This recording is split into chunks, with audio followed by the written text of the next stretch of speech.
Hey everyone, welcome to our vintage comic book review show, The Spinner Rack, here on the Master Powercast channel. That was a mouthful, but hey, welcome to the show. It's been a little bit since we've done one of these comic book shows, our Spinner Rack stuff. Still continuing with October, and Tyler, you've chosen a comic just based off of the cover alone. Really speaks spooky season, Halloween vibes. This one, you had made mention of this when you picked the issue, that in a roundabout way, it does kind of have that Hammer horror 60s, 70s-esque kind of vibe to it. So what more do you want to elaborate on this issue before we really start diving in? I don't know. I'm always drawn to the classic superheroes who are pulled into a more of a supernatural monster adventure. It doesn't happen too often. And sometimes they look awesome on the cover, and then you open them up and you're like, this is kind of a missed opportunity, or like, you know what, like I like to see more of that, which is why it was so cool when you see characters like Blade kind of brought back and teaming up with various people and things like that too. But it's the cover art I just found fascinating. Like to see, I like seeing the superheroes like out of their element too. Like this is not like a story that takes place in New York or anywhere else in the U.S. Like we're going over to London and seeing Cap going into a basement. We don't know what it is, just based on the cover, with a flashlight, and sees a coffin being opened up, and he's, like, oh boy, like he's preparing for the worst. And it's like, it's just a situation, like it's not him fighting the Red Skull or Batroc or any other familiar villain, even though this is a villain that has already been established. I think for the mainstream audience, it's not. You can clearly tell we're probably going to be in store for a vampire story, and Captain America is going to be the hero. Like that just sounds awesome, Yeah, I'm in total agreement with you. It's nice to see these stories taking characters you wouldn't normally expect to be in those situations and put them in there. It makes for an interesting dynamic. But since we showed you the cover, we'll just kind of dive right in here. So we're in north of London. Of course, it's raining. I need to talk to James about that a little more, and because when you think of London and in the UK, people often assume it's raining every day, and I don't think that that's the case.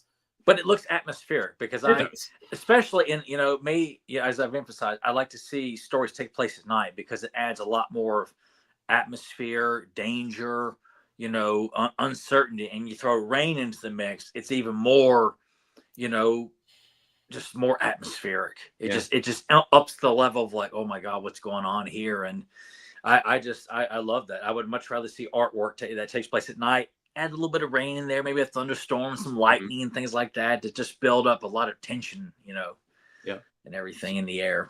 So the police officer has noticed, called the doctor over. Hey, the bloody slasher has struck once again. That's the third victim in less than a month. So obviously something's going on here, but I'll zoom in. Tyler, you let us know who we got working on this. Well, we got Roger Stern, who is a very well-beloved writer who definitely have a great run on Amazing Spider-Man, and the legendary John Byrne. If you're not familiar, he did an amazing run on the X-Men, like when they really hit their main stride with Chris Claremont, and the Fantastic Four. Would do the Man of Steel, launched that book in the 80s, like kind of a reimagining of Superman's origin, and he would start back a series with Submariner Namor back in the early 90s as well. So the man has got, and that's just some of the stuff that he's done. So the man's got a shit ton of credentials. So with that writer and that penciler on this, you're in good hands. And the rest of the cast, other than Jim Shooter, I'm not familiar with them because letterers and colorists, I'm not. Occasionally I would recognize a name or two, but right. Those three are the only ones I recognize on this title. Yeah, so basically, I kind of wonder how that feels to be the colorist or the letterer, because usually it's just the artist that gets most of the credit and the writers. Yeah, because a bad colorist can make great art and ink look bad. A bad inker can make someone's pencils look terrible. Like, right. And I've seen that, and it's something. It is unfortunate because once it hits the stands, like it's a collaboration. Everyone has to. There's so many cooks in the kitchen trying to make this look the best as it can be, and it's pretty much the writer and the penciler that get all the credit for it. And bad coloring makes. I mean, it just, like I said, it's it can really botch a great look, a great picture, a great idea, a great story. It can make or break a book. Yeah, it's all got to come together just right, and it's unfortunate that not everyone gets the same celebrations that the writers and the pencilers do. Yeah. The neck is broken, the throat is mutilated. I doubt there's an ounce of blood left in her. Poor girl, at least the end may have come quickly. So they're trying to piece all this together. Then minutes later, we're at a nearby manor house. So this is one thing that I kind of want to ask you about as we start to dive into this. So I'm reading it for the first time, obviously. So I'm so, we're at a manor. They're talking about the stuff. The doctor's letting someone know, hey, it's happened again. What do we need to do? So when I'm flipping through the pages and we get to this panel here, and I just see this guy and Shadow in a wheelchair up above on the next floor. And he's saying, the fools, I've told them who this slasher is, but they ignore me. Can't they see the devil has returned among us? He must be stopped, but there's not a man among them who is capable. No, the only man who can stop these murders is an ocean away. So great setup for introducing Cap. Yeah, and we had mentioned at the beginning, and you had told me that it has a Hammer horror feel. It also has like an Italian, Spanish horror movie vibe to it too, which I really appreciated. So I'm reading this at the beginning. I'm like, oh, I kind of wonder what this is all about. What is his connection going to be to Captain America? So 6 time zones across the wide Atlantic lies New York City. It is a great city, a world city, and we're diving right in. So here's this guy at this shop wanting to rob the cashier, and I love this little touch too. I didn't even notice this when I was looking through. That is one of the coolest little, nods of like what's coming, as if you didn't already know. But I love the setup, like, these guys are so locked into trying to rob this guy, and our hero is already observing the whole thing pretty much from the very start. Like he's waiting for that right moment. But that's just a great, like, it's not the main part of the panel, but it's a brilliant idea. I don't know if that's Stern's idea or John Byrne, but it's a wonderful way to set up the introduction of Cap into the story. And then you follow it with this other amazing panel where our characters are just colored in blood red. Yeah, like pure danger. This is all this is emphasizing. And I love this introduction to Cap into the story, because sometimes it's kind of like generic, you kind of take it for granted, but this particular setup of 2 muggers trying to rob this store owner, the shop owner, and then Cap just comes bursting in like a bat out of hell, no pun intended, and just is ready to take these guys down. Like, and it's just a continuously wonderful fight. I mean, like this could be the comic itself, just Cap shutting down these 2 guys and how he addresses them. Yeah. And not only that, but just the way that he bursts in there. The one of the robbers caught off guard. No man can dodge a shotgun blast at this range. And then Cap, of course, replying, "I've been dodging a lot worse and a lot closer since before you were born." Gives him a good whack in the face. And of course, as the other guy skedaddles, you gotta get the part where Cap throws his shield, that is bounce. So dynamic. Like the hand thrown all the way back, you can just see the amount of speed and impact that he threw, the strength, and you can hear the boom, boom. The clanging of the metal of the vibranium against each building as it ricochets, and then just knocks the ever-loving shit out of this mugger. Yeah, could you imagine getting hit with just the side of the shield? The side of it, yeah. Like just blunt force in the chest. Like that is probably gonna break his sternum. Yeah. And it probably did. He's running on adrenaline right now. Yeah. And this was what really, like, you couldn't think of a better way to cap off a simple mugging scenario where Cap, addresses this guy pointing a gun to him. Is like, you go right ahead, son. Yeah. I don't doubt that a bit, son, but I'm not afraid either. I did need my shield to avoid your buddy's shotgun blast, and I don't need it now. Like, could you get more alpha and apex of a male? And he's just like, give me the gun. Just give me the gun. Come on.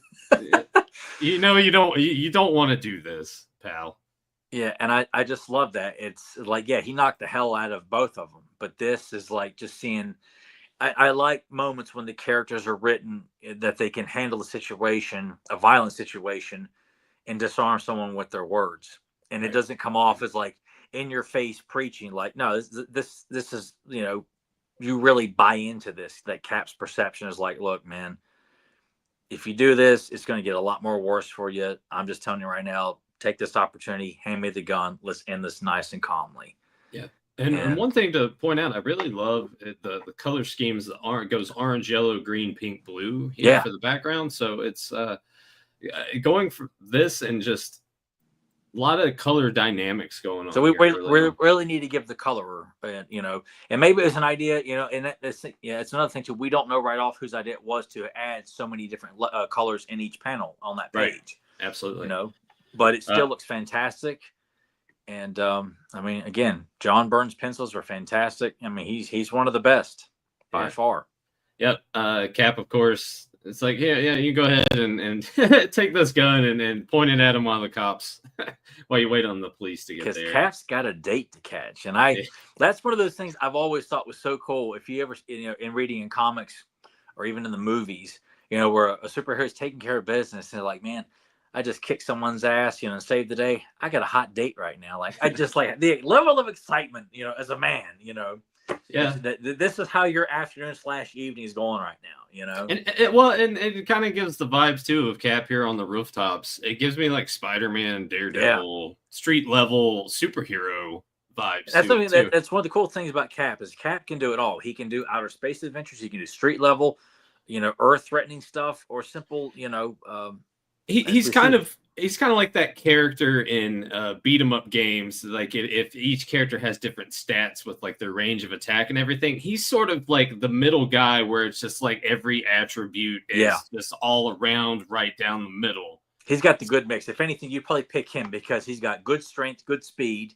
He's Yeah. not the fastest, he's not the super strongest, but he's got a good mix of everything. Where it's like, you know what, I'm going to go with him. You know, the Yeah. big guy who's stronger is probably a lot slower. Small guy who's faster, is not as strong. You know, Yeah, Cap's his got the health good. and his health bar is shorter. Captain Yeah, America is just right down the middle, the best of everything. But yeah. yeah, he finds his.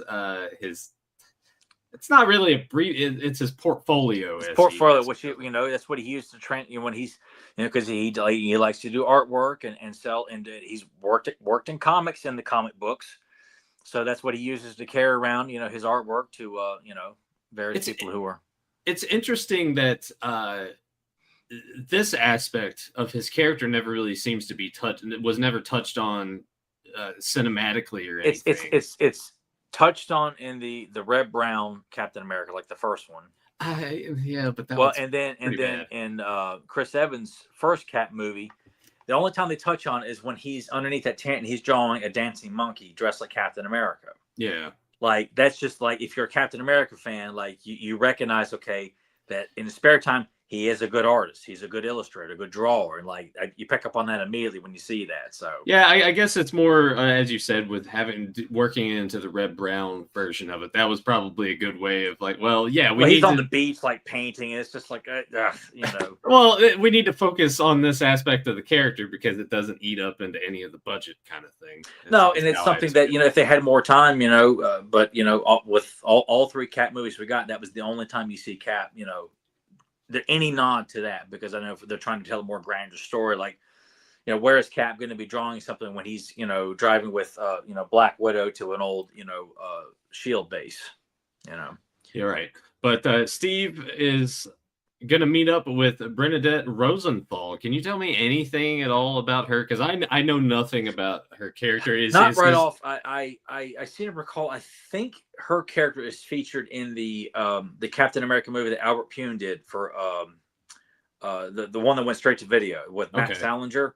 Yeah. I think his girlfriend in the 1940s is Bernie, and then her daughter, you know, when he comes back is like his new girlfriend. So I think that's who that is Yeah. at the time, because he's had you know, Jennifer Jessica. Oh God, the girl that works for. I'm having a complete comic fans. Bear with me. I'm having a complete brain fart of his more well-known girlfriend who was featured in the Cat films, the Brubaker series. You know, That's member okay. of It Shield. happens. Yeah, Hey guys, I apologize. It'll come to me once we're done with this. Yeah, it'll pop into his head randomly. But Steve asking, "Hey, am I late for this?" And she says, "No, we're about to catch it just in time." And Steve saying, "I was afraid I was going to miss the opening number. I was looking forward to seeing the show again." She's like, "Oh, you've seen it before?" "Once, years ago." Yeah. And then, of course, yeah, she has no idea that I saw this in 1943. Which I like that, you know, that is when comics were written in this time, man, secret identities were still, you know, Iron Man's, people don't know Tony Stark is Iron Man. People don't know Steve Rogers is Captain America. Like I that's why I enjoy reading the 60s, 70s, and the 80s, because secret identities meant everything. Right.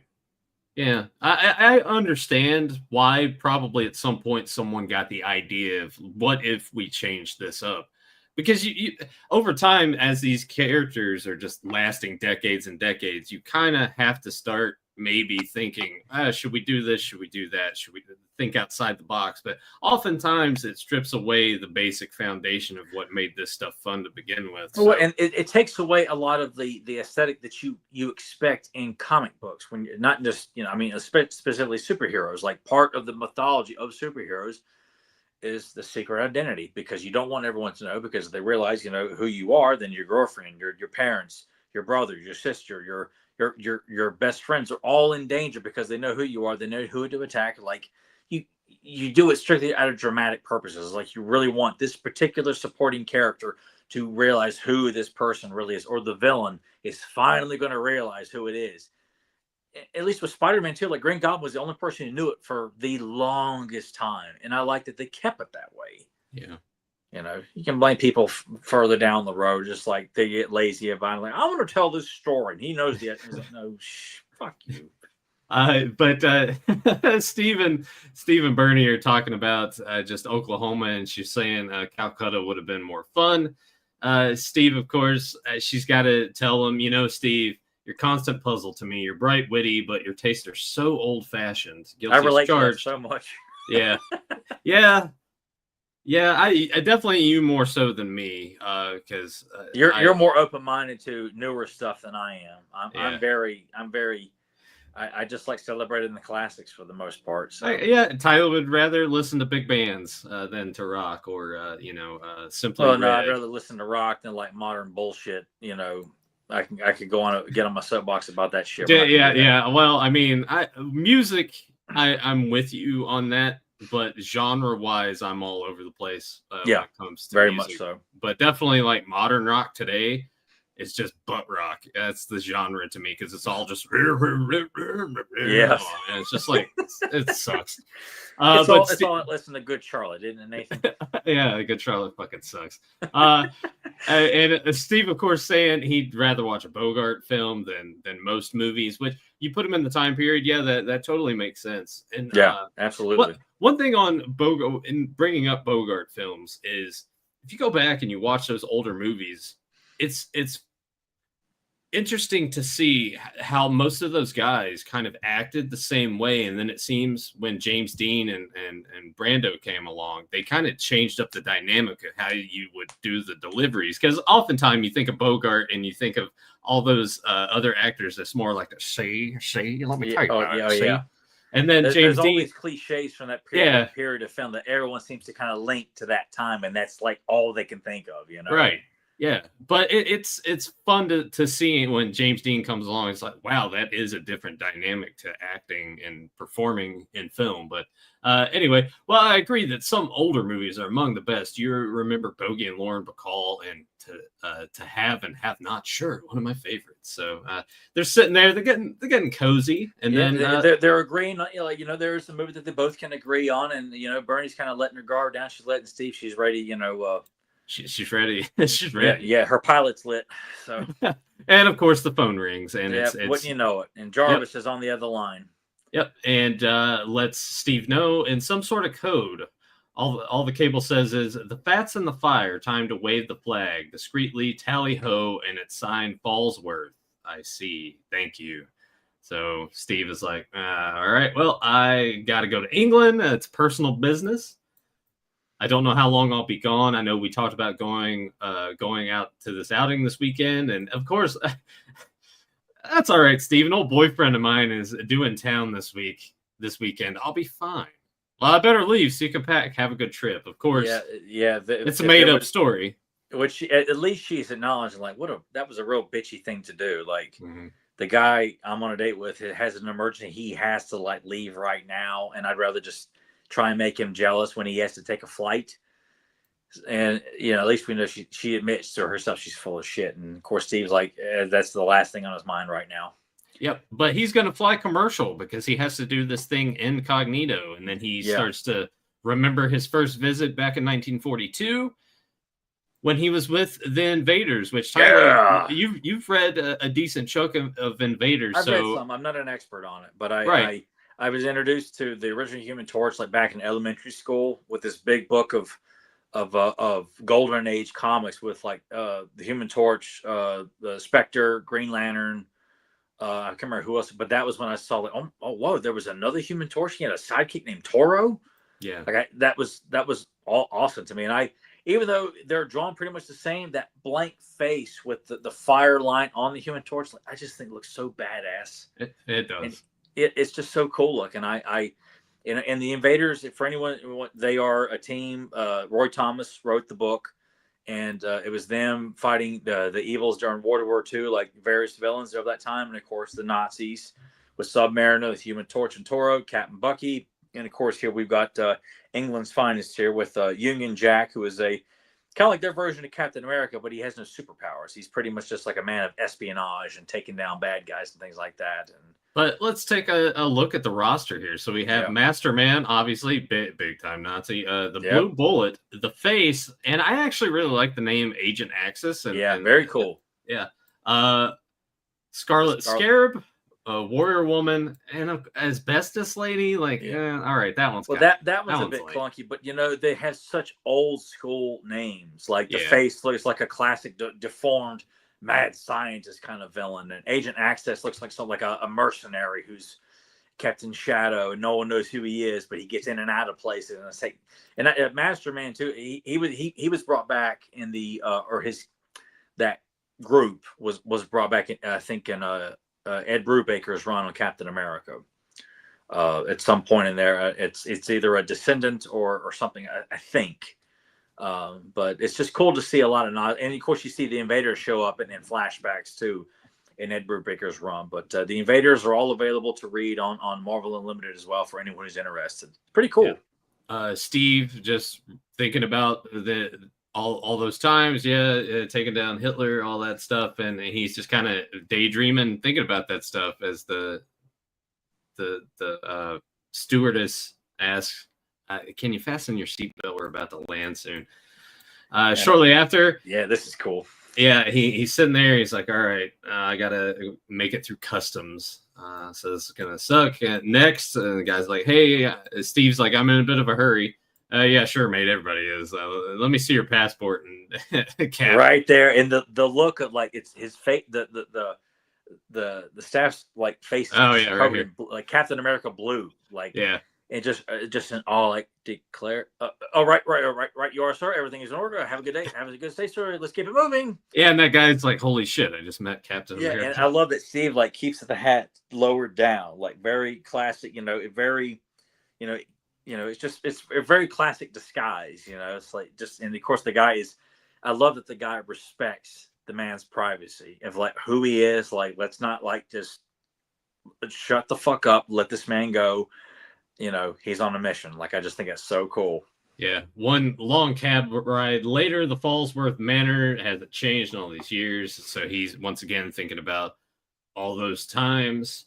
Well, pardon me, ma'am, but is the Lord of the Manor about? Jacqueline? So can you tell me anything about Jacqueline and a little bit that you've read? Because she was a member of the Invaders as well. I forgot what her name was. I think it's Spitfire. I think. Yeah. She makes mention of it. The original Spitfire. And they're just all part of the same family. With her and Union Jack. And I really can't tell you much else other than that. Other than this is a very relevant scenario where she's thrilled to see Steve, but then she's immediately worried about how much he's aced and how much he hasn't, because a man, frozen in ice, has maintained his youth, and while the rest of the world continued to age, and that would be something that Submariner would go through as well, because he would have there was a love of his that was during World War II, and she would age, and he didn't, and it's just kind of an interesting scenario of, like, she's just immediately worried about how she looks, like not just because of she's been out in the garden, but she's like, oh my God, like, look at him and look at me. And I mean, you go from his slower aging process to anytime there's the story of someone that is immortal, and that would be a sad existence, because it's like anybody you get close to, unless you go in that genre of like you're a vampire and well, if you love me, let me bite you so you can be a vampire, we can live together forever kind of thing. But you have to look in that aspect of it's just like everyone you know is gonna die. It is. You gotta watch everybody die. It's a very bittersweet scenario. It sounds awesome for certain things, but when you have to watch everyone you care about pass away, it just kind of makes it for an open prison that you just can't seem to escape. So Steve and Jacqueline are having a talk, and he makes the mention here: after I came off the ice, my memory was a bit addled for a while. There were blank spaces in my past which I couldn't account for, which why my first outing with the Avengers, I didn't even recognize the Submariner. It was just recently that my full memory returned. So Avengers #4 in Cap 247. Yeah, I believe that's the first time when Cap is brought back and becomes a member of the Avengers. I believe that, if I'm remembering correctly, what issue #4 is, because I got his second appearance where him and the Avengers take on the Lava Man. So I think that's issue #5. Yeah. And Jacqueline, of course, this just gets a little, she kind of brings the mood down a little bit as her powers as Spitfire gradually faded in time, and her brother Brian, the second Union Jack, died in a car accident in 1953. She married Lord Crichton in 1956. I was widowed just 3 years ago. So she's been going through a lot this last little while. And you haven't told me what brings you here. And he was like, wait, well, I answered the call. Why don't you know? And then, of course, Lord Falsworth pulls up. So he sent the cable. So yeah, I'm the reason you're here. And he's very happy to see the original Union Jack. Yep. And the whole thing is, it comes to light, there's business at hand, deadly business. There's been a series of murders in this area recently. The police are calling the murderer the Slasher, but I believe that he's our old wartime foe, Baron Blood. So the whole time he's just like, no, that's not it. I know this is the mark of Baron Blood. And Baron Blood does show up in issue 7 of the Invaders, if I remember correctly, as well. So just this page right here, very, very wordy, very wordy. Yeah, it's got a lot of exposition going in here, but I mean, it's dialogue that I will say it's better than Stan Lee's dialogue. Yeah, it's conversation that just flows good, and it's not just like, oh my God, can we get through all this? But it just establishes that Falsworth is like, look, I'm not crazy. Everyone's treating me like I'm a senile old man, but I know what's really going on here. But Jacqueline makes a point to say, I had Scotland Yard checked. The Blood's remains are still entombed in the Tower of London, where they've been since the war. Poppycock. Yeah. Blood is a master of trickery. Saying bullshit. Yeah, he's fooled them somehow. I can feel it in my bones. So he's trusting his intuition. And as we going through here, Steve is also like, yeah, I don't think he's crazy. I think he may be right. I need to investigate this, but I think he is on something. And even if, Steve is thinking like, I don't think that's possible, he's not above like, you know what, I'm going to go check this out just for argument's sake, just for any kind of cause for concern. All we can do is just check it out. But Steve Rogers is one of the smartest guys, like in terms of like intuition, how he reads people. Yeah. He doesn't have to read minds to realize, I think this person's pretty much telling me the truth right now. I don't think they're bullshitting me. And for them to have fought side by side for so long, he's got a lot of experience with them. Yeah, so he's got to be he trusts his intuition and in of himself to be like, yeah, I think I know what's going on here. So Cap goes, he changes in uniform, he goes and he meets the Doctor, which we saw at the beginning of the story. Yeah, which is great. Because as the Doctor's talking, Steve says, is there a possibility this could also be the work of a vampire? And the Doctor flips out on him. He's like, yeah, you get the hell out of here. Yeah. That's pretty much, you could just take away the dialogue and he just says it just the way Ned, you get the hell out of here. Yeah, how dare you mention such superstitious claptrap in my presence? I'll not have lunacy, in my presence here. So, and of course, the officer lets Cap know that there's a lot. The doctor also has this backstory. There's a vampire scare in these parts back then. Some claim that Dracula himself was in the land. Some of the locals thought they trapped the vampire in the doctor's cottage, so they torched the place. And the doctor's daughter was in there at the time, so he had to jump in and try to save her, but it was too late. He was badly burned, so that's why he's got the beard. And you see remnants, you see parts of the scars on the doctor's face there too. Yeah, I'll zoom in. Right in there. Like, if you're reading, you just think, maybe he's just got some, withering skin on his face. And no, those are burn scars. Yeah, it's like, he looks like Seal. He's got like the acne craters. Yeah. But Seal looks very dignified with his. Yeah, Seal's the man. Yeah, Seal's badass. Yeah, so we go in one form or another. The castle-like structure known as the Tower of London has stood here on the banks of the Thames for some 900 years. So now Cap and the officer is no. I guess she says the constable he's with. At that point. Yeah. So they go and they check. It's like, hey, we got crosses here. We have garlic. This is right out of like a classic Hammer horror film. Yeah, absolutely. Or just as I said, maybe like an Italian horror. You can hear like the music and just see in the film grain. The atmosphere going down the winding staircase down as they're going into the catacombs, where this guy has kept as far removed from everybody else as possible. Like even in death, they're like, we're not taking any chances here. Yeah, and Cap's like, well, all right, there's only one way to make sure. So they open it up, and Cap is like, nah, you're wrong. He takes the stake out, and why are you doing that? If you take the stake out, the vampire could come back to life. It's like, yeah, there's nothing to fear. This isn't a vampire. This isn't even the skeleton of a man. So they take the skeleton and go to the coroner's lab, and the coroner's like, yep, Cap's right. This was a female body, been dead about 12 years. No telling how long she's been in the tower. So I would just love to see this played out in live action, like seeing Captain America in the 70s in 70s London, like going around with an inspector or a constable, going down to this catacomb and just observing, looking at the surroundings of this coffin and everything around it, and like realizing, no, this isn't the skeleton of a man. This is a woman. Mm-hmm. And just like this whole, the waiting outside the coroner's office, and he comes out and tells like, no, it's so atmospheric, and it's so horror movie, Yeah. And Steve's saying, I knew that body didn't look right. I've seen too many in combat. So obviously, if anyone's going to know it, it's going to be him. So I can count. You can count on me for assistance, Inspector. If you need me, I'll be staying at Fallsworth Manor. So nighttime, once again, Tyler's favorite mood setter. You have Steve here in red again too, to kind of contrast. Just like a color break, because you got so many colors: orange and yellow and green and blue and black. Steve putting together. Well, if Baron is behind this, it won't be too much longer before he strikes again. Of course, Blood could have left for some remote corner of the world, but I doubt that very much. He's too tied to this area. So Steve goes back, and Jacqueline's son has shown up, but he's brought a friend that she's not too fond of at all. No, not at all. Yeah, well, you want me to be blunt, and I love that the son's just like, you just don't like me palling around with Joey. You think he's too low class.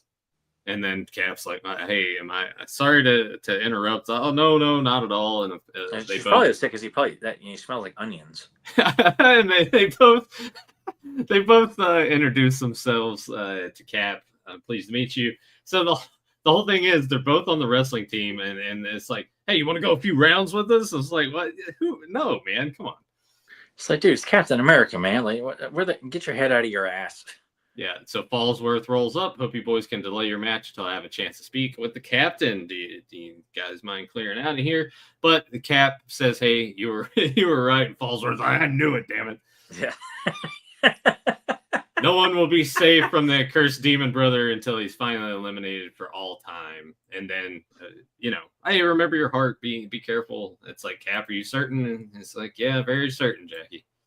they excuse us. We have to go confer for a little bit in private. Oh man, and it's And like look at that massive study. That's something I would love to see in live action too. That's just the two of them sitting in this massive library. I mean, with the big chandelier, with like the candlelight chandelier above, the dual levels of books. It just screams like, okay, this is a private place to talk about very important matters. And I just think that it just looks so cool.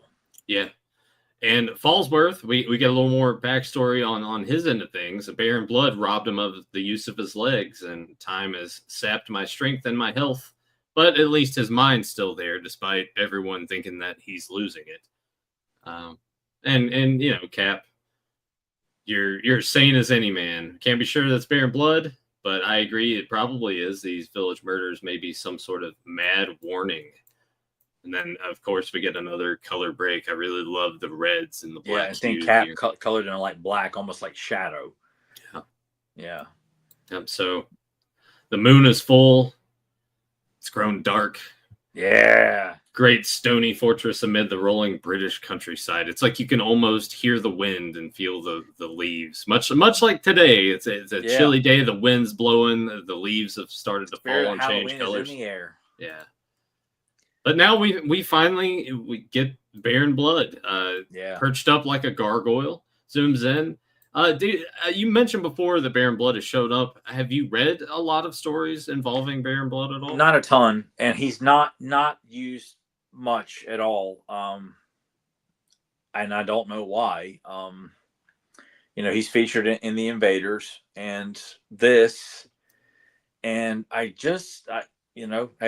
do not know everything there is about Marvel Comics, but I feel like his appearances are pretty sparse. I'm trying to remember if there's been more than one Baron Blood over the years as well.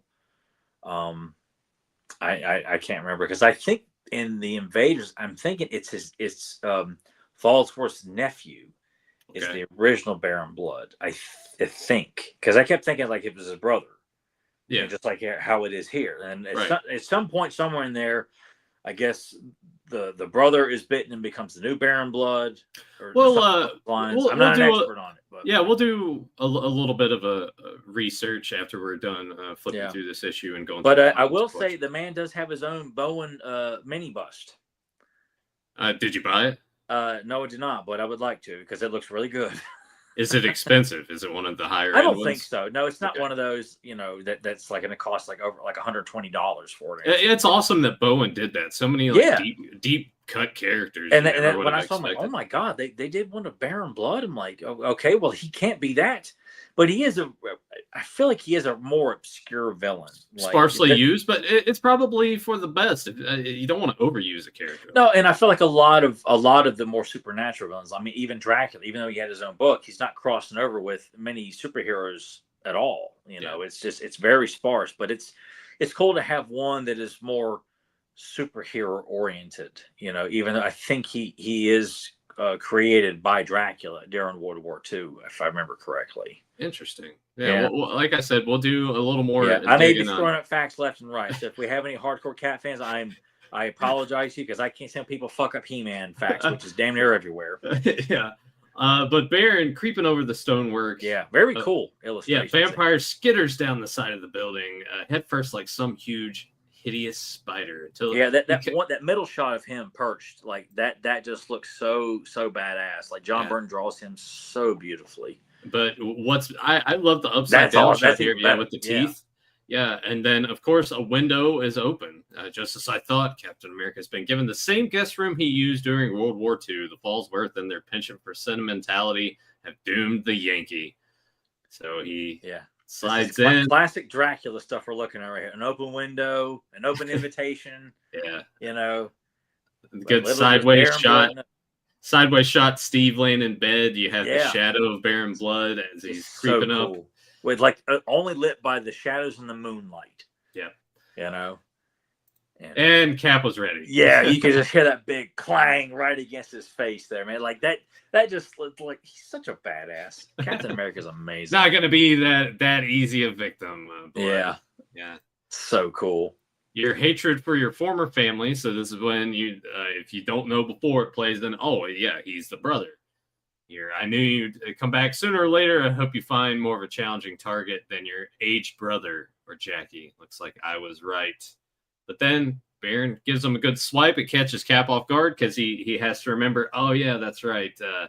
His strength is supernatural in nature, and he's much stronger than he looks. Because you look at him here and you look at him on the previous, like, yeah, he's very lanky and skinny, but very strong. So you could see how it's deceptive of Cap. Yeah, it's and like, Cap's very quick to forget, oh my God, like he can knock the hell out of me as I'm going right through this wall here.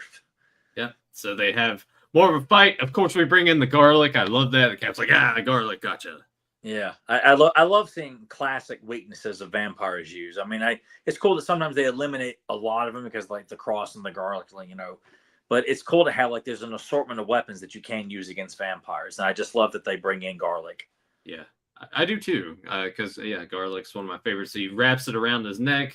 Baron, of course, saying, its touch is repugnant to me as its scent, and then he turns into mist, which I love seeing that aspect of the vampire mythology as Cap goes to like tackle him. And that's a good panel too.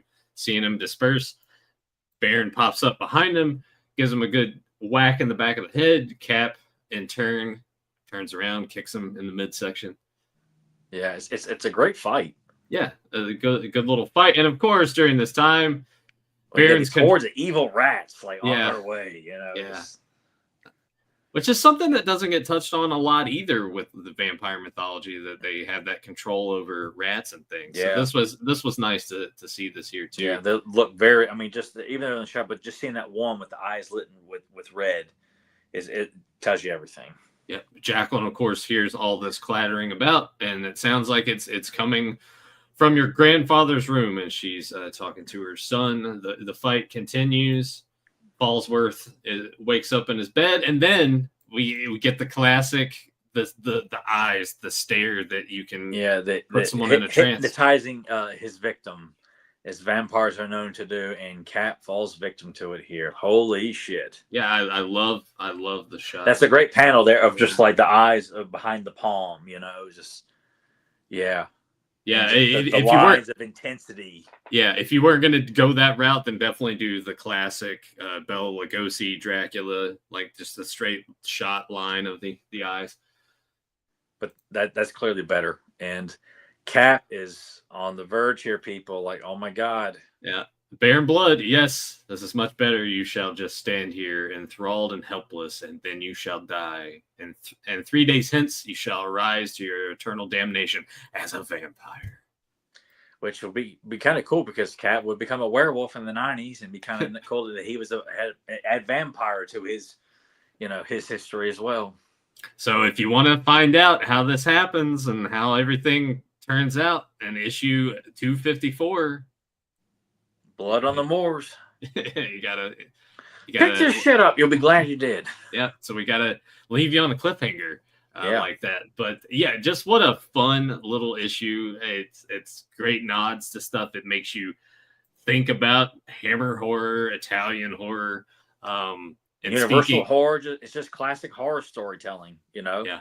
If you love horror movies from the old to the new, you can appreciate that. And every time I pick these, I always wonder, I hope Nathan likes this. What if he doesn't like this? Because I feel like there's going to come a time where you're like, why did you pick this? And that would be an interesting and I guess show. It would make for a good episode because, like, okay, now we're going to sit there and discuss like why you didn't like it and why I thought it was a good idea. Yeah. you fool and the poppycock and all that stuff. But yeah, no, that really kicked ass. And admittedly, I haven't read that next issue yet, but I plan to because I want to see how that all unfolds. Of course, you've read it, so no I've read spoilers. it. I was actually in the middle of rereading it. I think it was Friday night, and of course I got too tired and didn't finish it. I kind of do you love that feeling? Because you often say that like you lay in bed and read comics. Do you like it? You're starting to read and you're just dozing off. You're like, all right, yeah, that's time. Yeah, once because a lot of times I'll reread ones that I've already read before, and then I'll read ones I haven't read at all, or ones that I would have been meaning to, just never got around to. And I read until I just can't comprehend the story, like where I'm reading, I'm not paying attention to the words. Okay, that's a good place to stop. Yeah. And I could just pick right up the next night, Yeah, it's good and relaxing. I feel like all you're missing, Tyler, is just a warm glass of milk, right? Oh God, Yeah, no, dude, by no means. Like I am not a milk drinker my at all. grandfather was. I don't know if he still is today, but that was something he used to have. Like, how warm milk? Are you out of your mind? Yeah, like I will pass on that. Like it pretty much has to be chocolate milk or nothing. I mean, In that I haven't regard. drank milk in a long time because I just got to where I was skim milk's the only milk that I'll drink.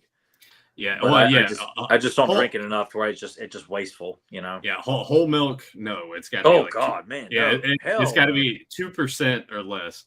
Um, but we'll move on from that. I love that issue, so I'm looking forward to reading Awesome. the So rest. glad to hear that, dude. Yeah, I might actually. I'll probably much like I do. Maybe I'll go on eBay and pick that issue up and probably the following issue because it's just that the cover And in they're and of both good itself. covers. The other one's got Cap and Baron Blood fighting on the cover. Actually, here I'll pull up because we will have to do our little brief research here of Baron Blood. But let me pull up the cover for Okay. 254. I got that set up. I'll get that popped in. A couple things. So we got Johnny in the chat. Going back to secret identities. Yes, the days when real names and identities matter. Johnny goes on to say Batman and Superman are the only ones where it generally still matters, right? I guess at this point, but I like Spider-Man too as one of those as well. I think Tony Stark's pretty open in the comics with who he is. So is Captain America. The X-Men are not really big on secret identities because they that's just not something that they really have focused on.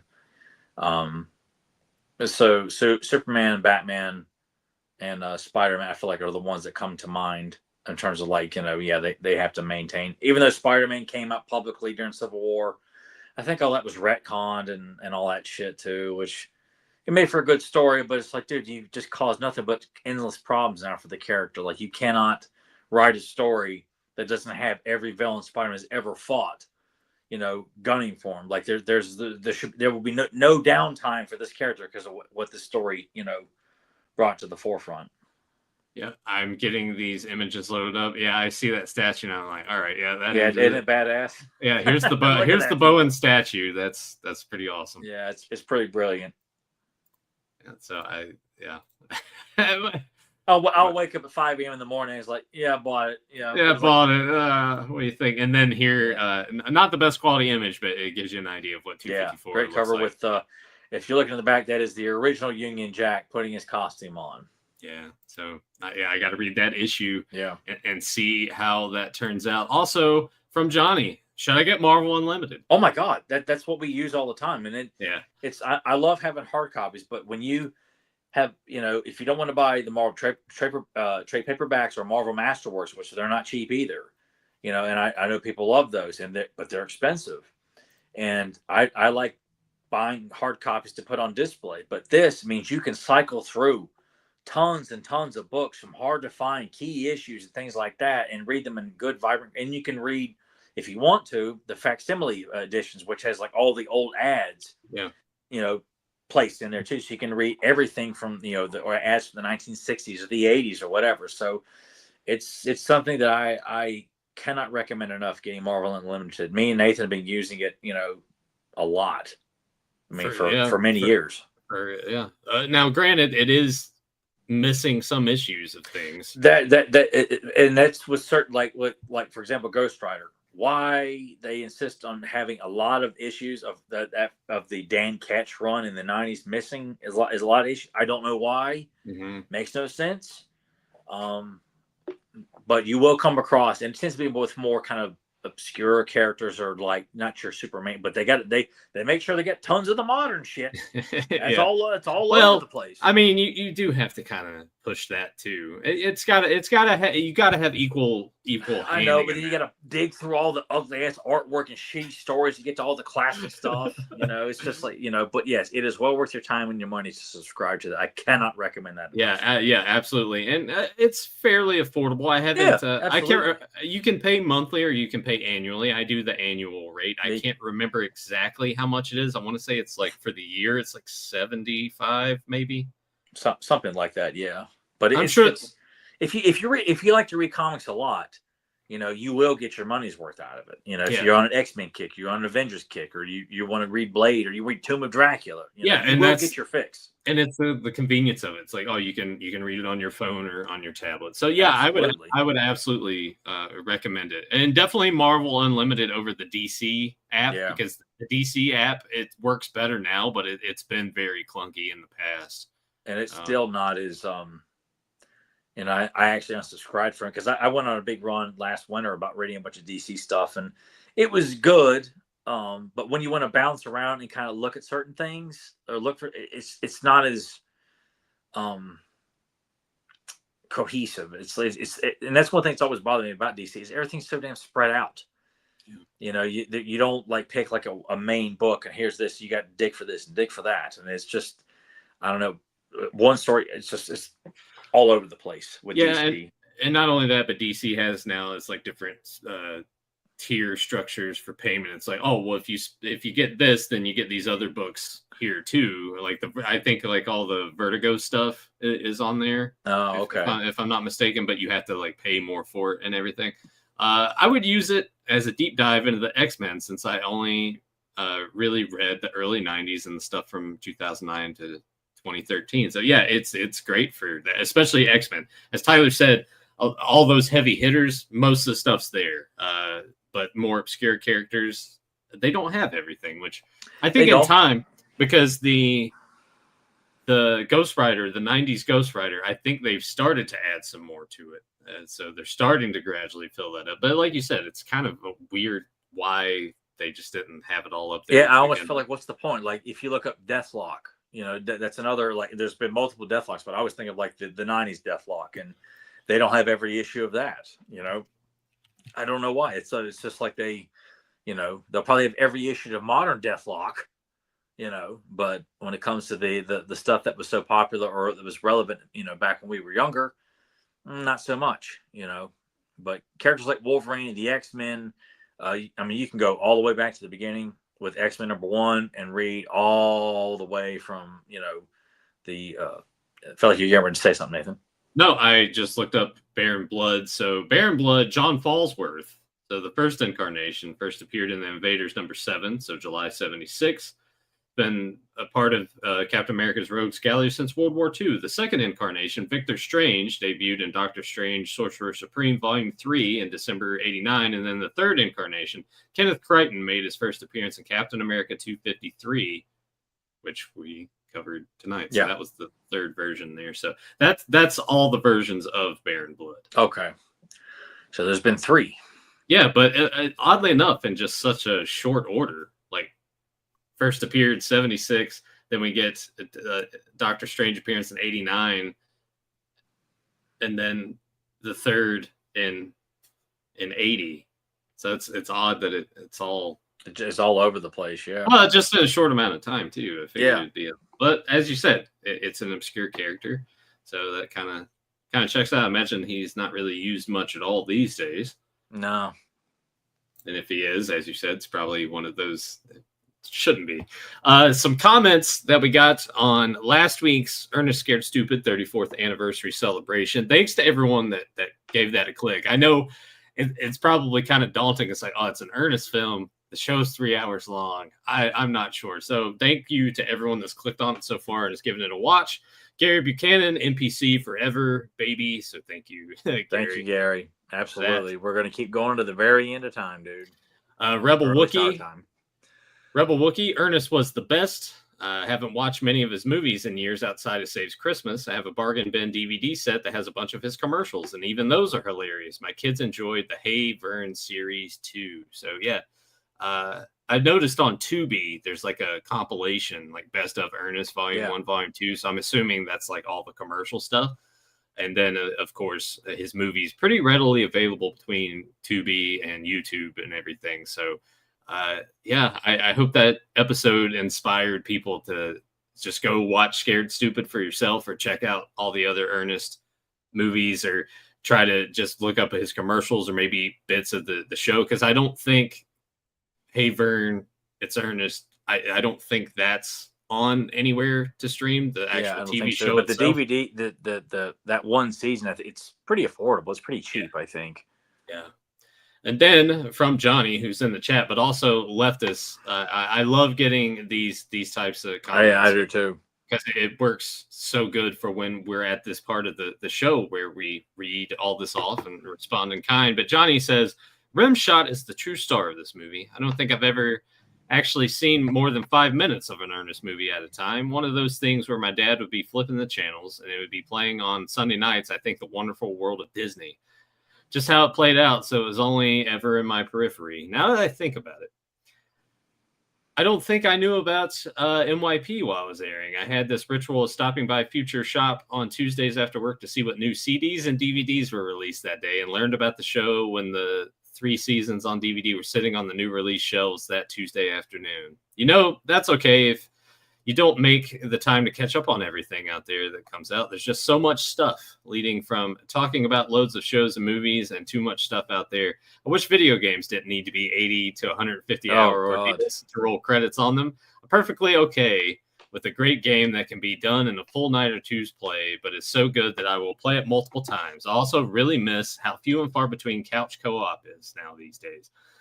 And then went on to say, don't think I've forgotten, Nathan. Marvel masterpieces, specifically 2016 with Jusco, but would love to see you go down all the 90 sets and all the sets after 2016. So there are some good early 90s from Marvel Universe Series 1, 2. We did 3. 4 is pretty good too. And then Marvel masterpieces, 2 is a mixed bag. 3 is phenomenal. And then after that, it's kind of, muddled a bit. And I had when Jusco's 2016 line came out, I found out well after the fact. And you talk about they want to make sure that line is impossible to collect. Buying a single card of a certain character may cost you $50, $70. Yeah, I mean, it's unbelievable. And some are really good. There's a couple of missteps in it, which I hate even saying that about such a legendary guy. But I'm like, there's some I really would just love to kind of cherry pick. I can't even do that. Yeah. It's so unbelievably out of reach. It's strange to me now that card collecting has sort of come back again. Because it's so out of reach in terms of like financial stability of like staying with it.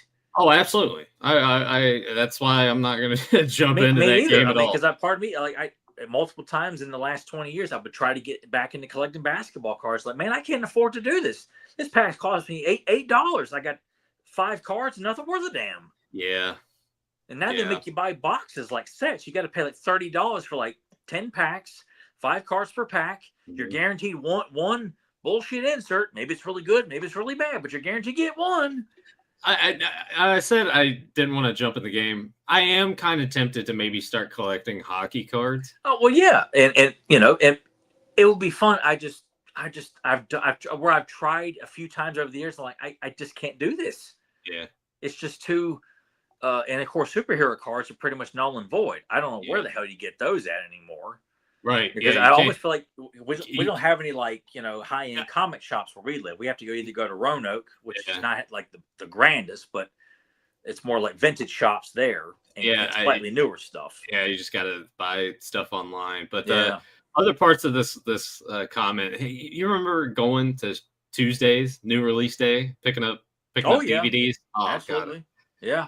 Remember, stuff would come out and it's like, I got to go to work at 4 p.m, so I need to make it to Target because this is coming out today. I need to pick this up for Walmart and Target. Because a lot of times I didn't have to work on Tuesday. I go to Walmart first thing in the morning, pick up Indiana Jones trilogy, the Star Wars trilogy when it came out on DVD. Dude, when the Indiana Jones trilogy on DVD, I actually took a shitload of my new metal and rap CDs, and I took it to, I think it was still the Wall at the time. They hadn't changed it. They would buy all your used stuff. Yeah. Yeah, and I did that, and I took the credit from that and bought the Indiana Jones set. But yeah, I missed the new release Tuesdays and getting excited about that. Now it's just popping in on the weekends. Like, oh, okay, that came out on. Or just like we order online. Hey, it comes out this day. Well, I'm going to pre-order on Amazon. So. Yeah. And the video game thing, 100%. I'm like, where were these long ass games when I had the time to play those games when I was younger? I would have loved that then, Now it's just I look at it and I'll start games and just never finish them anymore. I'll play it a couple times. Like I really like this, and then I just never come back around to it. So I hear a lot of games too have got like a lot of like footage. Like it's not like you're watching. Oh, it's like, just there are games that have a lot of cutscenes. Yeah, I'm like thinking like where's the fun in this? Yeah. And then I'm glad I'm not interested in modern stuff. You know, again, it goes back to like if it's not from the the early '90s or early PlayStation 2 or an arcade cabinet, it doesn't mean anything to me. One other thing too, let me find it. This was also Rebel Wookie chiming in because Rebel Wookie was going to revisit and watch Evil Dead 2 because you and I had talked about that. Yeah. Rewatched Evil Dead 2 last night. It still holds up for me, but I can certainly see all the criticisms both of you mentioned. From reading Bruce's biography and listening to the commentary tracks over the years, I get the impression that they made it when they were young guys who grew up watching monster movies and Three Stooges shorts, and this is the result. Also, apparently, there was a lot of smoking going on at the time, which may have had an influence. I can see where the movie is not for everyone, and if I didn't have the nostalgia for it that I have, it might not always work for me either. So yeah, there's a lot of stuff at play there. I'm with Rebel Wookie on the side that like I still look at it as an achievement and it's fantastic. But I feel for me personally, I need to be in the mood to be like, all right, I want to hear someone scream Bobby Joe a shitload of times and get prepared for a lot of screaming. So if I'm in the mood for it and watch it, I enjoyed it. I think just that last time I watched it, I was getting ready to go to work. It just wasn't clicking for me then, but it's something like I'm definitely not going to never watch it again kind of thing. I will definitely revisit it. I guess I just felt like, because my buddy Matt Hilton from childhood was a massive fanatic for the three films, and he just would bring it up and show and just would want to share this and talk about this. I'm thinking like, yeah, I love Army of Darkness, dude, but I'm not digging these other two. And he's like, yeah, but you got to watch this one scene. I'm like, why is that great? Like, why is this so cool? And he also fucked me over trying to meet Bruce Campbell for free. Oh yeah. Go ahead and talk about that real quick because I do remember this story quite well. Bruce Campbell actually came to the campus that I do my Coca-Cola route on, and he was just doing a lecture about film for free. And it was a packed house. Everyone was there, and he was hilarious. He was great. And we had to bring Matt's little brother with us, who I always treated like gold, and he was always fun. But I couldn't think, like, why is he with us? And Matt was convinced, like, we may get to get autographs from him. And of course, I didn't have anything with me, and he brought, like, this little insert from the Evil Dead game, I think. Huh. Or I think the one that came out, I don't know what. Or maybe it was a DVD insert. And maybe it was a DVD insert or something like that. Well, because Evil Dead games, there was the one that came out for, I think it came out for PlayStation 1, but it also came out for Dreamcast. So that was the first game. And that's probably what it was. I remember it was like a green and black like insert or something like that. So that's the only thing he had in his pocket. And when Bruce wrapped it up, it was announced that he will be doing autographs in the hall. Back behind the auditorium, and it was this. And Matt took off along with everybody else and left his little brother just standing there with me. And I thought, if I want an autograph, I have to leave this child in all this chaos. So I'm like, I can't leave him all by himself so I can rush and get in line. Yeah. So I took it upon myself because his parents just said, "Here, Taylor's going with you," and there's no other adults. So I'm like, I'm giving up my opportunity to meet Bruce Campbell for free and say hello to him and shake his hand. And I'm watching Taylor, and we're standing outside the room, and that room is still there to this day. And every time I pass that room, and I'm thinking about this is where I watched my best friend get an autograph, and I got fucked over for it. And just stood there and while watching this child and watched everyone else, including Matt, line up, shake his hand, interact with him. And I had to sit and watch from another room. And he always felt bad about that after the fact. And I remember trying to be a good friend about not like putting a roadblock between our friendship about it. But part of me is like, this is really fucked up. And he would bring it up from time to time. Like, man, I feel so bad about that. I'm like, do you really? Do you really feel that bad?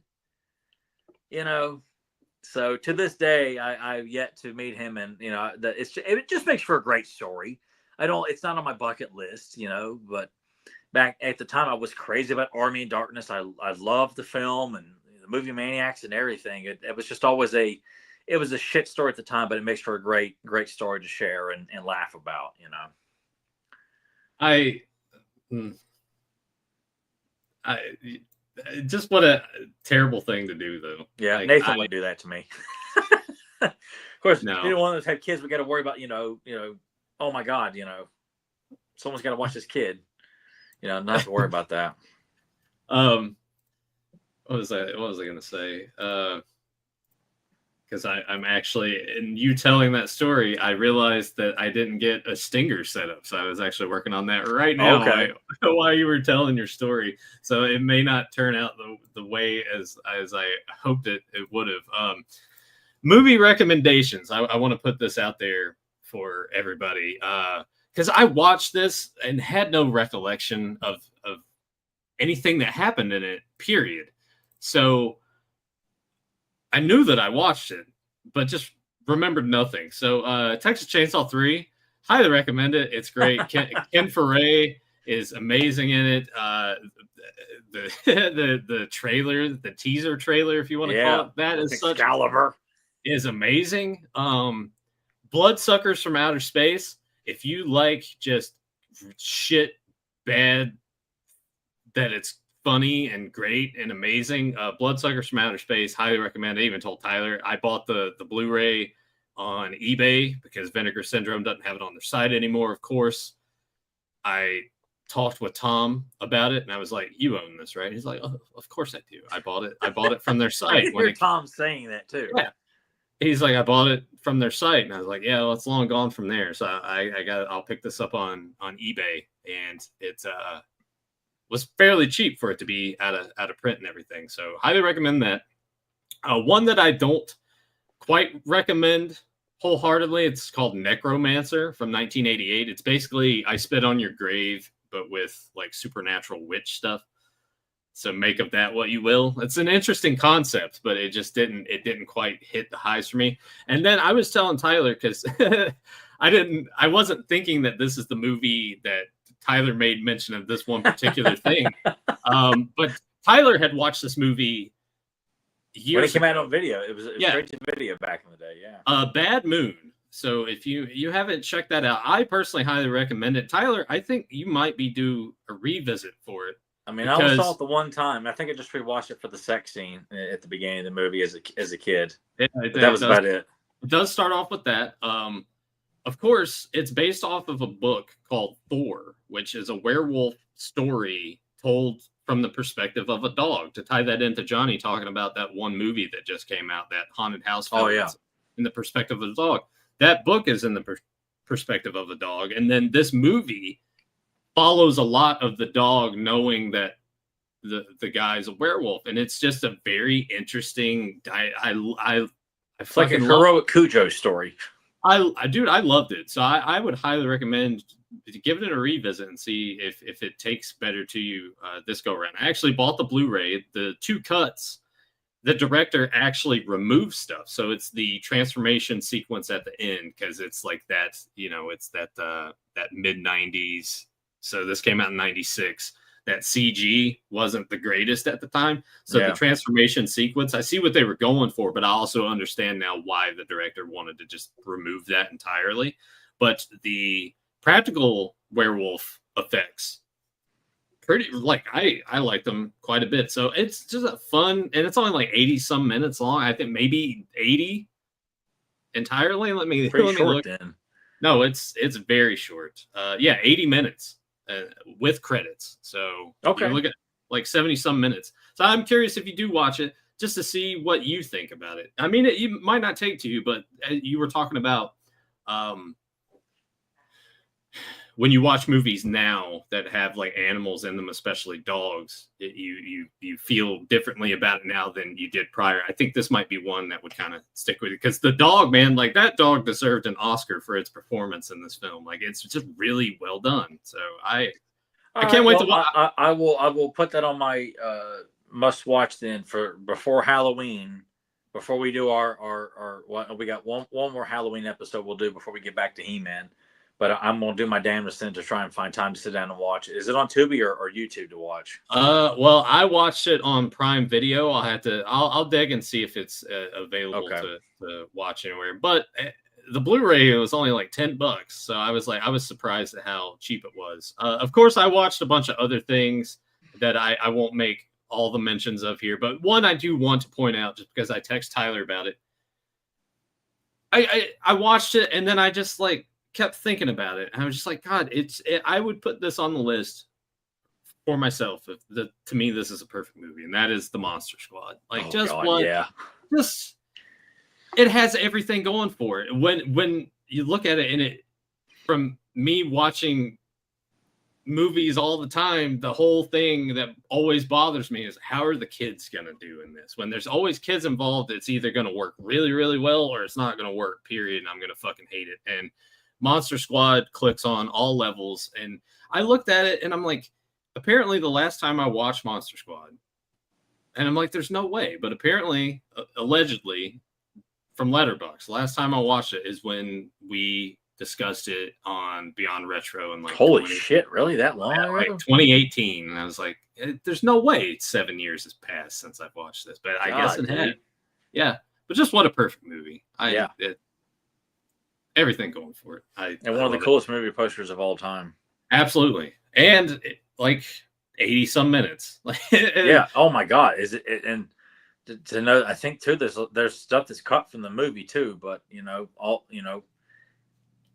I still think it's an incredible film. It's a masterpiece of a film with some of the coolest monster effects, gore, language. I mean, they talk like kids.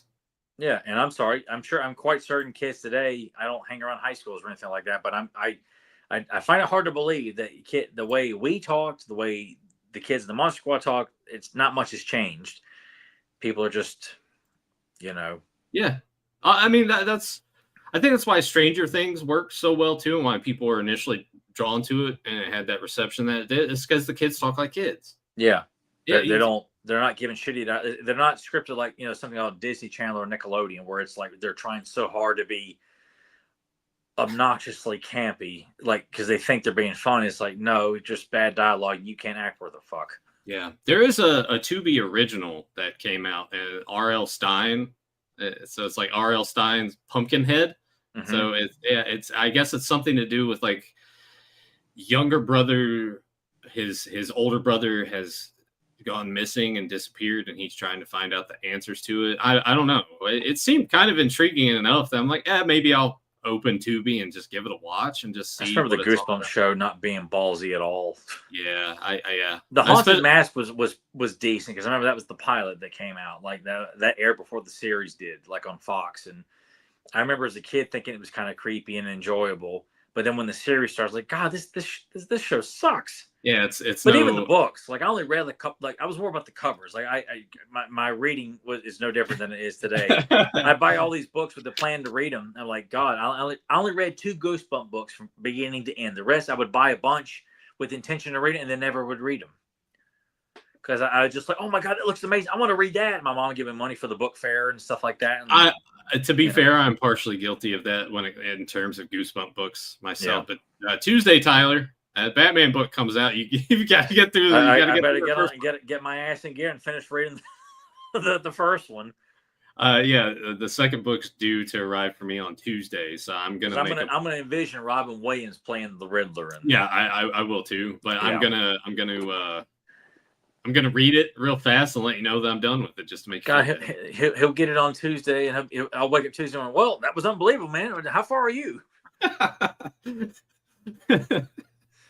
I was like, only my granny could read that damn fast. No, Emily reads really fast. Like, I'll show her shit. I'm like, hey, look at this. She's like, I was like, you read it already? She's like, yeah. So she's either bullshitting me or like she just reads. She might be doing both. It could be. I don't know. Well, Tyler, is there anything else you want to add or talk about before we go ahead and log off here? No, I'm pretty satisfied with our discussion today. I think we did a great job on it. But if anybody has Any thoughts on Captain America or Baron Blood? other Baron Blood or any other like superhero like horror related stories? Mhm. Say, hey, throw out recommendations to us or something like that. Because not just because it's Halloween doesn't mean we won't do like another horror related, superhero. Oh, absolutely. Yeah. I now granted I've been watching a shitload of horror movies. Oh yeah. During this time.